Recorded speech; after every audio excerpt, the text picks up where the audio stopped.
Hey everyone! Today I'm showing the component builder in the Diagrid Dev Dashboard. Dapr integrates with over 130 components like key value stores, message brokers, LLM providers, and many more. And it uses YAML files for that.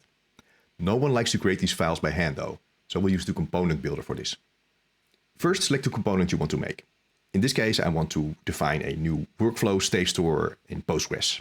So I'm choosing state, and I'm searching for Postgres. I want to use the latest version of the Postgres component, and then I continue.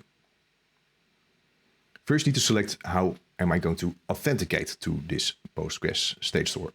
In this case, I will use a simple connection string. Then you need to provide your connection string. In this case, I'll just leave it as a test, so you don't actually see the connection string later. You can also use secret key references, so your secrets remain safe. In this case, I'm just using it for some local development, so this will be fine. Next, you need to provide the component name. In this case, I'm using it for workflow state.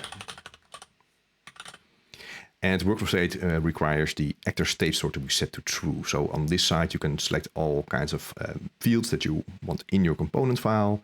So I'm going to say actor state store is true.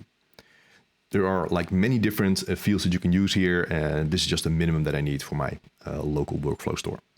So I'm good. So here we see the generated YAML file with just my test connection string. And you can either copy this now and download the YAML file. Download the dashboard today and try out the component builder. Give us some feedback so we can continue improving this tool. Let's build some reliable applications.